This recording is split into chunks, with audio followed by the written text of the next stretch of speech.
తెలుగు రాష్ట్రాల్లో ఎండలు దంచుకొడుతున్నాయి. 6 గంటలకే అటెండెన్స్ ఇస్తున్న సూర్యుడు 9 అయ్యేసరికి చంద్ర ప్రచండుడిలా మారిపోతున్నాడు.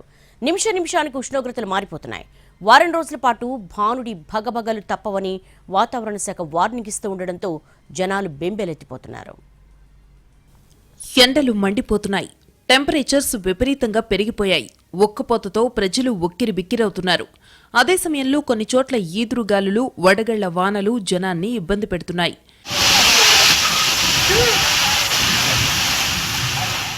తెలంగాణలో ఎండలు జనాన్ని ఉక్కిరిబిక్కిరి చేస్తున్నాయి. 45 డిగ్రీల వరకు గరిష్ట ఉష్ణోగ్రతలు నమోదవుతున్నాయి. వచ్చే వారం రోజుల్లో ఉష్ణోగ్రతలు మరింతగా పెరిగే అవకాశముందంటున్నారు వాతావరణ శాఖ అధికారులు. ఇప్పటికే ఉత్తర తెలంగాణలో ఎండతో పాటు వేడి గాలులతో జనం ఇబ్బంది పడుతున్నారు. గతేడాదితో పోలిస్తే అధిక ఉష్ణోగ్రతలు నమోదవుతున్నాయని ఐఎండీ అధికారులు చెబుతున్నారు. ఎండలు ఎక్కువగా ఉండడంతో water borne diseases, sun stroke కేసులు ఎక్కువగా నమోదవుతున్నాయి.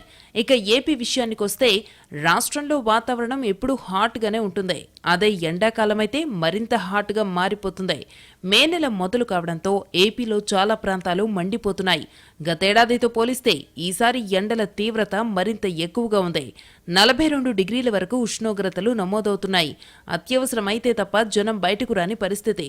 అయితే ఈ 2 రోజులు ఏపీలో కొన్ని చోట్ల ఎండలు దంచి కొడతాయని, మరికొన్ని ప్రాంతాలలో పిడుగులతో కూడిన వర్షాలు పడతాయని వాతావరణ శాఖ చెబుతోంది.